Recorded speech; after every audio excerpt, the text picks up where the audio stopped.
Tricia, welcome to the show. Thanks for having me. You are welcome. Fantastic. Thank you so much for being here. How is your week going? Tell us a little bit about what's going on with you this week. Well, it's spring break week, so it's going great. Nice, nice. Chance to Yeah, visit with some friends and get caught up on some stuff around the house and yeah, just that kind of general spring stuff. nice. Now, I was looking at your bio a little bit. It sounds like you're into mystery books. Are you reading any books this week? Yeah, I always have one going on my Kindle and one paper, actual real book going. So yeah, I have a couple going this week. Yeah. I fall into the cozy mysteries more than I do the hardcore suspense thriller stuff. Now, do you have a favorite author that you like to read, or is it just whatever you see like on Amazon or Kindle? How does that work for you? I have a few that always waiting for their latest to come out, but Yeah. I oftentimes will just scroll through Kindle Unlimited and, find some that look interesting that I can rent for free Yeah. and Yeah. try them out and see if I like that author and that series and just Nice. kind of try new stuff. Yeah, yeah, that's great. I can remember when I was growing up. I grew up in Central Illinois, and we didn't have a lot, but we had a library card. I don't know if those are still really popular today. We actually have a library card here in Louisville and in Denton as well. But the Urbana Free Library, we would go there often, and they'd have like different reading challenges and things like that, and summer challenges for kids. And I was always into Guinness Book of World Records. That was something I was always fascinated with. I want to say Where the Red Fern Grows, those kinds of books and things like that, sports books. But that really got me really interested and introduced to books. I love to read, and I'll buy books sometimes. I don't know if you do this too, and I may not touch them for a few months, but if I see something, I'll go ahead and get it. How did you get started on this path of loving books and eventually writing a book? Gosh, I don't know how I got started on the path of loving books. I've read for pretty much as long as I can remember. When I was little, it was Nancy Drew, Yes. and in Sweet Valley High. That dates me for any younger people listening to this. They're not going to have a clue what I'm talking about. Babysitter's Club, those kinds of books. And then as I got older, of course, those evolved a little bit into Mary Higgins Clark was a mystery writer that I always loved. Mysteries has always been my thing. Yeah. I'm really bad about reading nonfiction about not reading nonfiction, self-help, those kinds of books. They don't hold my interest very much, but I Yeah. love a good mystery. Yeah. Um, as long as I can remember, I don't really remember a time where I wasn't reading. Yeah. So, Yeah. Yeah. um, and of course, I'm an English teacher and now I write English Mm. curriculum. So I'm a very Mm. strong believer in the reading writing correlation. Yes. The more you read, the better you'll be able to write. Nice. And um, and that's proven true for me. Writing has always come pretty easy for me. Yeah. Well, okay, let me preface that with informational writing has always come easy for me. I'm actually not all that creative, so the fictional stuff, I'll leave that to my daughter. She's good at that, but um, I can write. My graduate degree was pretty much all papers, Mm. research papers, and so Hmm. I can spit those out really quickly, really easily. They come easily to me, and I attribute that to being a reader my entire life. Yeah. And so I don't know, it's just always come easy for me. So Awesome. when the idea for writing the workbook came up and I actually just finally dove into it, the words came pretty easily. Nice. Yeah, I don't know. I think for me, it may be a little bit of the opposite. I love to read. I can write, I'll write sermon outlines and things like that, but I think I'm still a work in progress with writing as a whole. Some people just have a talent, and I know you have to build that, right? It just doesn't come automatically. There's a lot of things involved with that. So, but no, I'm on the same page with you. There's something really powerful about reading, and uh, I've seen this more too, where a lot of people today, or at least it feels that way, and especially young people, they're just not always interested in reading. There's Nintendo Switch, there's PlayStation, there's social media, but I think that's really a danger, with, okay, well, how is this going to work with, the Bible, right? And listening to what God has to say. How have you, or what are some things that you've seen in your life, with your children, or maybe with others that you work with at the congregation, or any tips that you could give with, helping young people to stay interested in reading? It is a tough one because the attention spans are getting smaller. The Hmm. critical reading skills are seem to be diminishing Yeah. from what I experience, being in the classroom. That desire to really delve in and try to figure out what something is saying is getting harder. And it's something that I have fought in the Bible classroom, with kids because they tend to rush through the lessons and just answer the questions on the page Hmm. rather than going to the scripture. And that's not a blanket statement, obviously, for every kid, but I do notice it a lot more.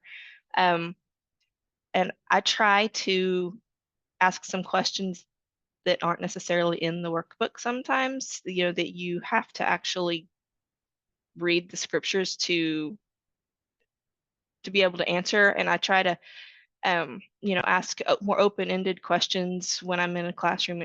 So what does that mean to you? What do you think that means? Or, you know, as a young Christian now, how can you apply that one to your life? Ask some of those kinds of questions Right. and get some conversations going Yep. um, in the Bible class, because even if it's just being focused on in that 45 minutes, at least it's building some capacity for maybe some skills that will serve them later on. Yeah, absolutely. No, that's good. Yeah, questions, and maybe even sometimes just how we do Bible classes, Mhm. for the young kids, right? Get them talking, and I guess maybe the right kinds of questions and things like that will go a long way for sure. So you're in education, and how did you get on that path? Walk us through what got you to, or got you involved with journalism and education and teaching. Honestly, it was life circumstances. Hmm. I ended up as a single mother when the girls were really young, and I didn't want them to have to spend their lives in daycare. So teaching was a way that I could spend, all of their off times with them. And it was something that I was fairly good at once I got into it. Yeah. And so just, I mean, it ended up being a good fit. I was fortunate that it was a good fit for me. Hmm. But it was life circumstances. I'd like to tell you that it was, that burning desire to teach the next generation, but honestly, it was life circumstances that took me there and trying to do what was best for me and my kiddos. And Yeah. that's what got me there. But um, that background has helped me, I think, in teaching Bible classes and things Mhm. because you learn techniques, during professional development sessions in secular education, you learn techniques that are good to help you make things relevant to kids in the Bible class setting as well. So I think that it served me well in the Bible class setting as well. So I was fortunate there. Yeah, no, thank you for sharing that. I did not know that, so I appreciate that. I grew up in a single parent home for the most part as well, and my mom she had a variety of jobs. She would clean houses for a span of time. We would go with her periodically, depending on our schedule, and she worked at she had an office setting type job as well, and then massage therapy. So I totally understand that, right? When you got kids at the house, or the two of us, and just trying to figure out what to do. So yeah, thank you for sharing that. That's fantastic. You talked about life circumstances. Tell us a little bit about this book. So you're a Christian now, what? And this idea of preparing hearts for kingdom work. what were the circumstances that got you to this point? I know we talked a little bit about this. I guess it's been over a year ago, Mhm. but share with the audience, what were some of those circumstances? When did you get the idea?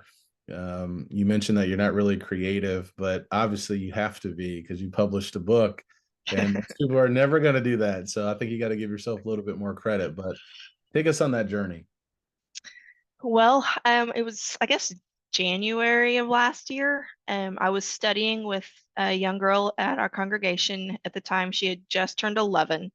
So she was very young, but she had, expressed an interest in baptism. And so we were exploring that, making sure that, she was, ready for that commitment and what that commitment was going to entail.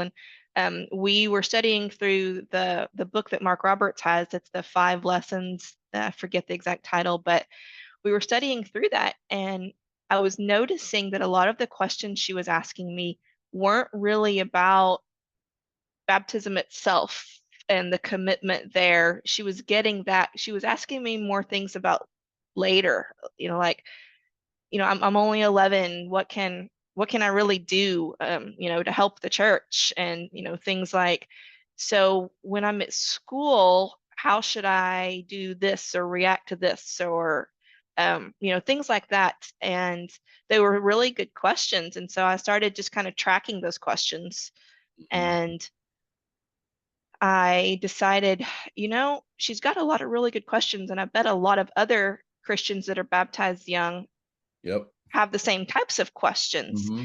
And I started digging around, on Amazon and One Stone and the various places that I know to go to look for those kinds of workbooks. And I wasn't seeing a lot that was geared towards that age group. And so I kind of started just playing with the idea of, what if I wrote it? And so I kind of started typing out those questions that I had tracked with her and writing out what I thought my responses were. And then I started digging into, the scriptures that I thought helped to answer that question. And it started getting longer and longer. And I just kind of started thinking, well, maybe I can put this into book form. And that may Yeah. be around the time when you and I actually talked, trying to figure out, what that would entail. And I don't know, I just got to typing, and, it looked like it was all coming together.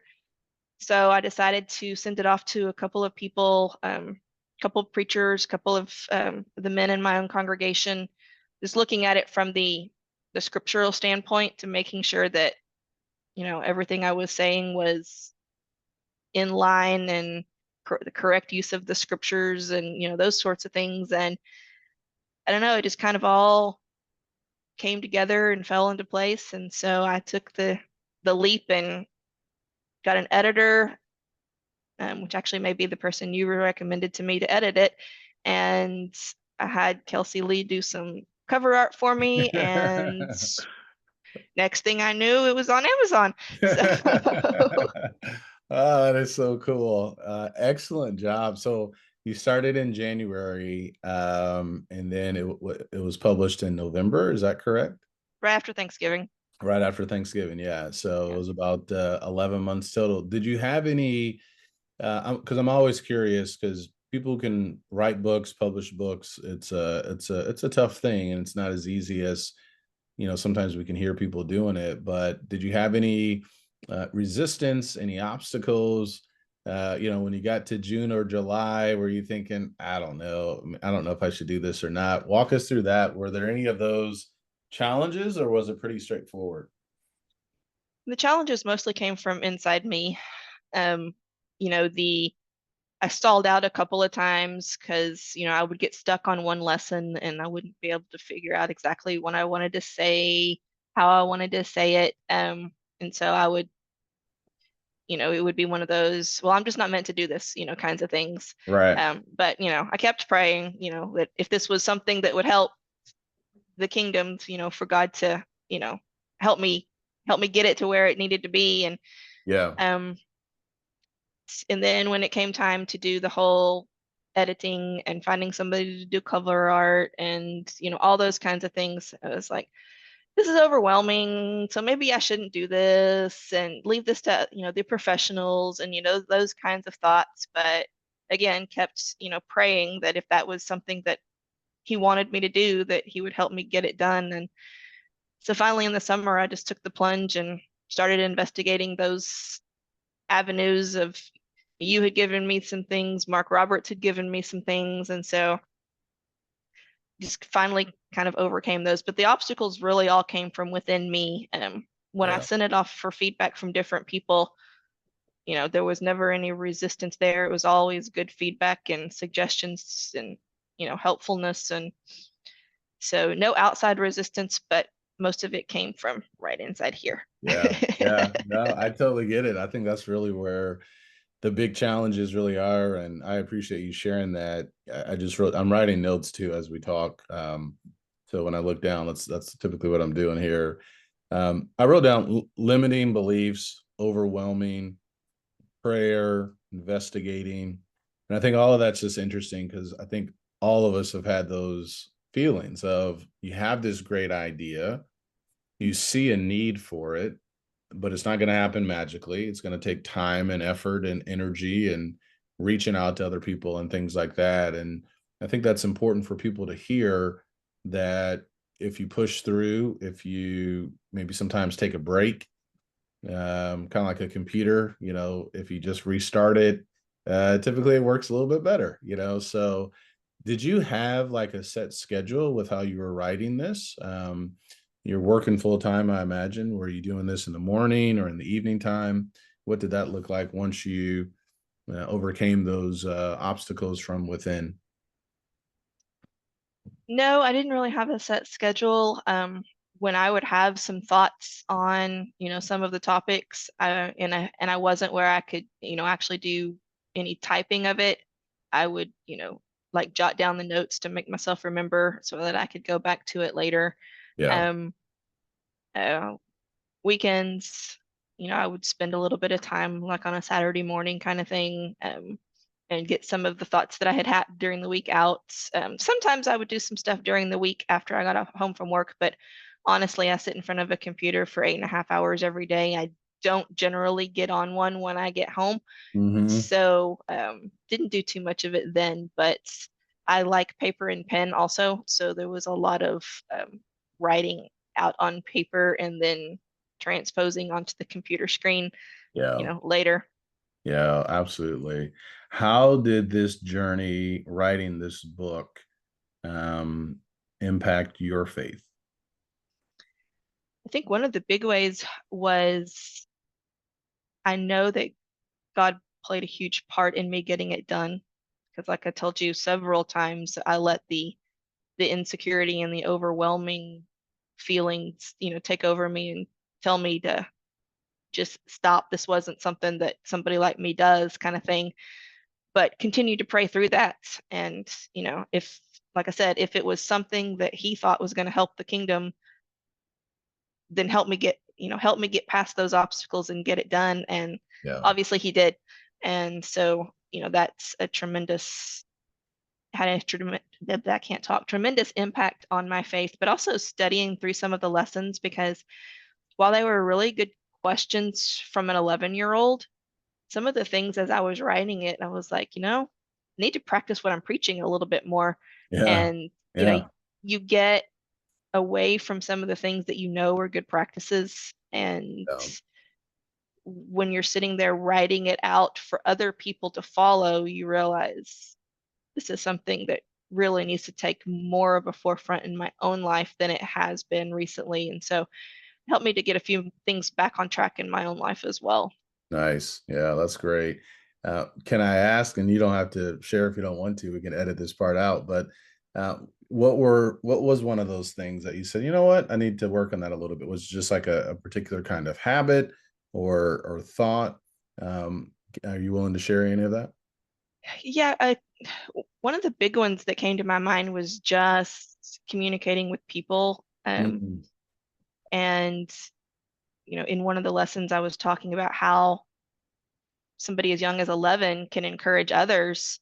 yeah. And, some of the suggestions that I gave were just greeting visitors, talking to people, at church. They love for, a cute little 11-year-old girl to come up and say hi to them. Mhm. And sending cards to people Yes. when in good and bad, because we tend to send cards in bad. We don't always Mhm. necessarily think to send good, cards in good.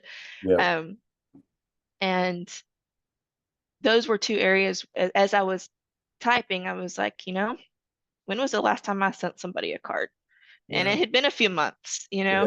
Yeah. um, and I'm a very much an introvert. Mm. Doing things like what we're doing right now scares the daylights out of me.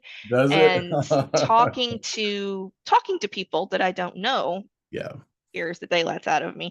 And but it's one of those things where as I'm giving that advice to young people, I'm thinking Yeah.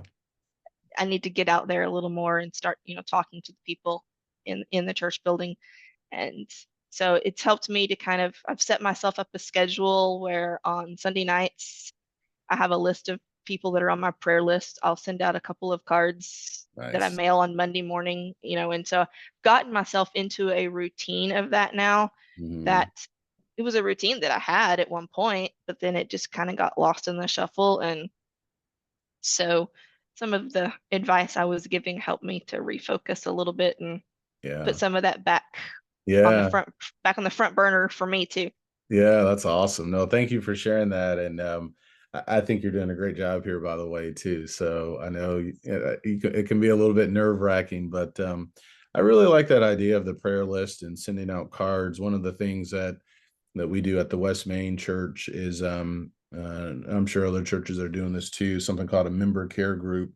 So after each after services in the morning, people are divided up into different groups, and we go back, and those who may have been absent or those who are sick or struggling with something, we just divide them up within the group. So somebody will either send a card like what you mentioned, or text or call or check up on them. And those little things like that are really big things. It's like giving a cup of cold water. So thank you for sharing that example. I think that's something that is really good for young people to implement, but for all of us as well. So thank you for sharing that. You mentioned, I want to pick up on this a little bit more, kingdom work. Um, what other needs do you see with respect to individuals contributing something in kingdom work? So, for example, you were studying with this young girl and you saw, oh, wait a second, her questions are a little bit different.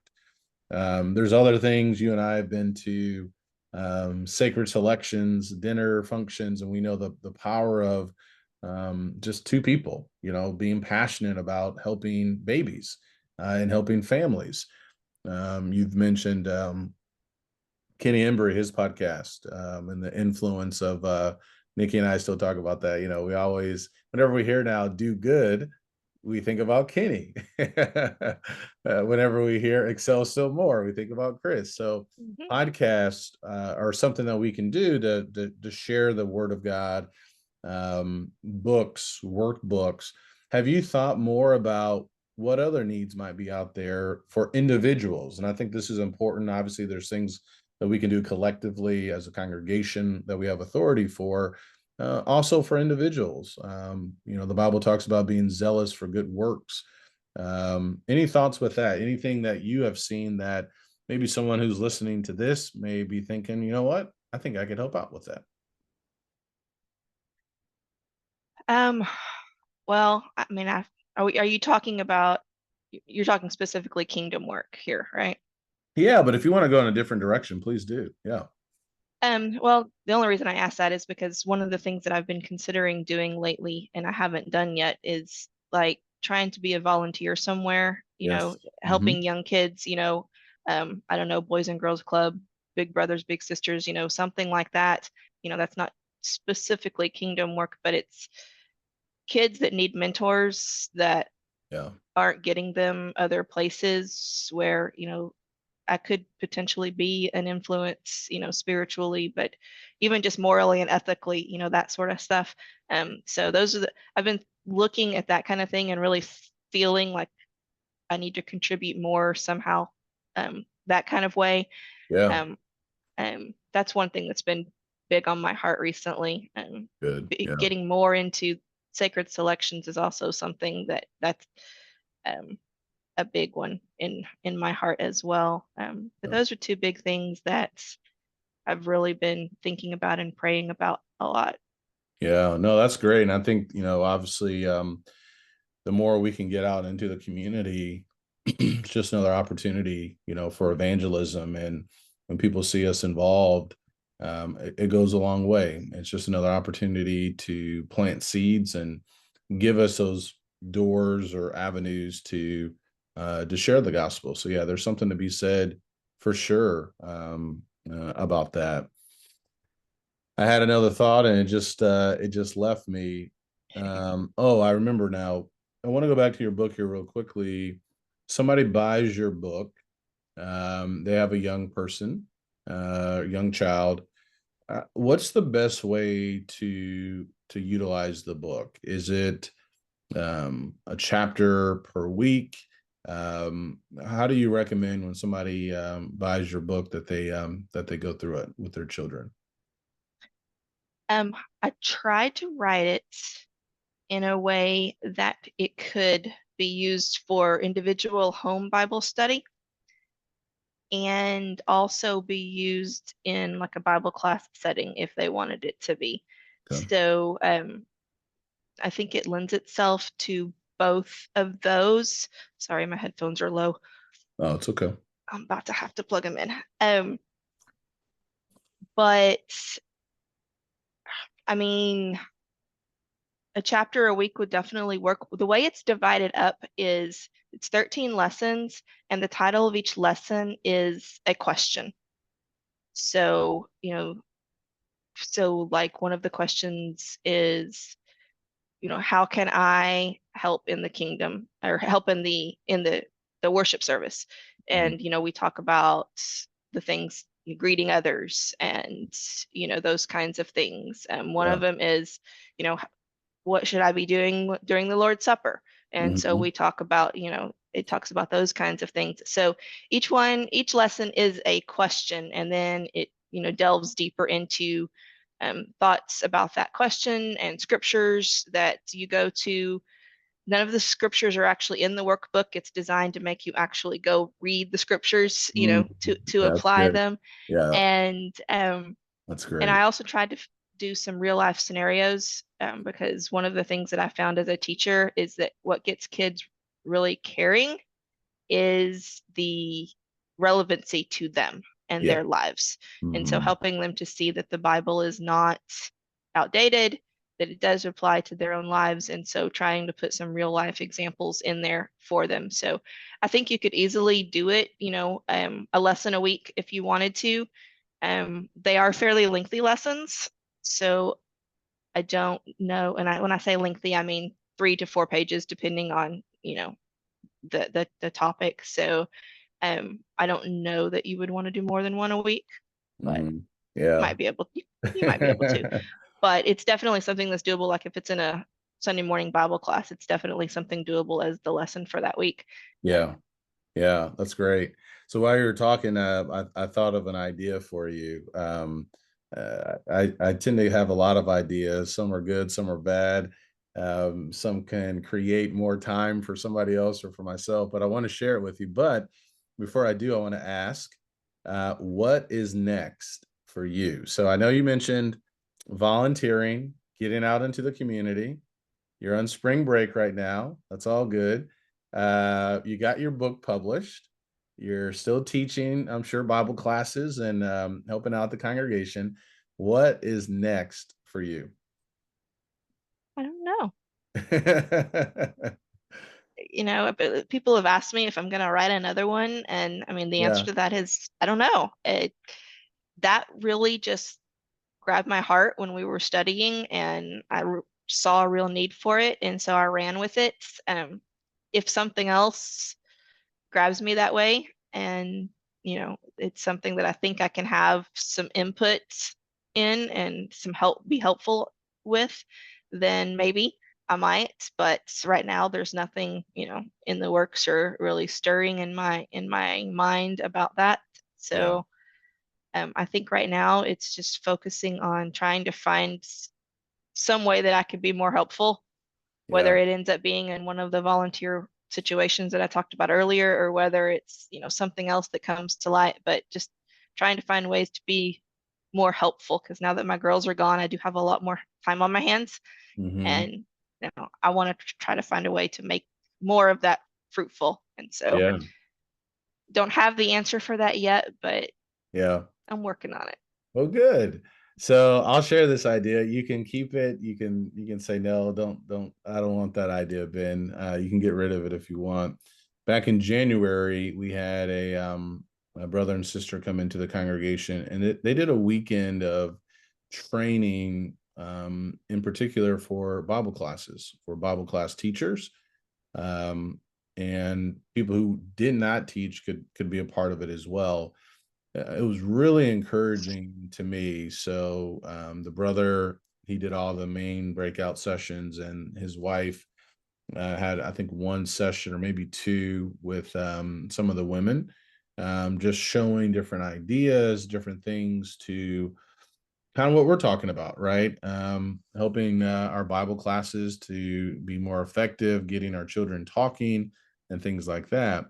That was one of my ideas that I was thinking about. I was like, well, with your background with journalism and education and now publishing and teaching, that may be something for you just maybe to consider where you can potentially do some workshops on how do we make our classes even more effective, more impactful, where it's not just what you were saying earlier, filling in the blank, not really being connected. So that's just something for you to think about. But when you were talking, I was thinking that could be something. You have a lot of skills and talent to do something really good with that. It's not a bad idea, but you really do want me to step out of my comfort zone, don't you? You've already written a book. You're on multiple podcasts. I think it's the next step for you. All right. It's the next step for you. Where can people find your book? It's on Amazon, Okay. and I can give you the link to put in the show notes if you want me to. Absolutely. But Yeah. yeah, it's on Amazon. They can just search my name, Okay. or click the link that's going to be in your show notes. Awesome. So the book again is called So You're a Christian, Now What? Preparing Your Hearts for Kingdom Work. And it's funny, this past week, my sermon was called um, Baptism or After Baptism, Now What? So kind of similar to what you're kind of talking about here. And I think there's always something good for us to go back and to reconsider just some of the basics, because the basics are really the foundation with everything. I do want to ask you one or two more questions, if that's okay. You have a lot of different passions. I was looking at that. So we know you're into mystery books. That's fantastic. How did you get into collecting unicorns? Tell us a little bit about that real quick. I really don't have a clue. I My mom would probably have to answer this question. I don't know. I've been collecting them since I was 7 years old. Okay. I remember that, but I don't remember why, or what spurred it. I don't know if I just saw one in a store one day and thought it was pretty. Yeah. I don't know, but I've been collecting them since I was 7, and pretty much anybody sees something a unicornish, they decide that I need it because it made them think of me, and so Oh, yeah, that's awesome. That's but awesome. That's don't great. know don't know why. Oh, that's great. Baseball. Are you a Texas Rangers fan or Houston Astros? Yes, no, don't say Okay, Rangers fan. You can't even say it. Yes. Astros. Very nice. What are you doing with crafting? Have you been building anything? What kind of crafts are you talking about? Or are you into? Um, well, scrapbooking has always been my major thing. Since the girls Okay. were little, I always made them each a scrapbook for every year of their life. One day they're going Wow. to be thankful for it. Right now they hate me for it, but one day they're going to like it. Um, That's a but great my idea. Yeah, my dad's a woodworker, and so Okay. I also have a lot of fun going over there and working with him in the shop and helping him with some of the things that you'll see come across Facebook, I'll, play some part in helping him, and I like to play around on his Glowforge with him and things like that. But so Yeah. can't sew or crochet or any of those, but I can paper craft and I can help my dad woodwork. Very nice. If people want to find you, where can they find you? They can find your book on Amazon. Do you want people to find you? If you do, where can they reach out to you if they have any questions?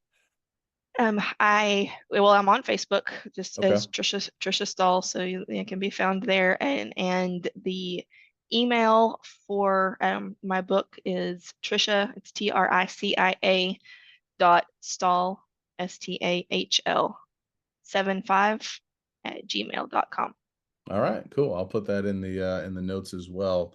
I really appreciate you being on the show, and thank you so much for your work in the kingdom, and thank you so much for your example as a sister in Christ and as a mom, and so much more.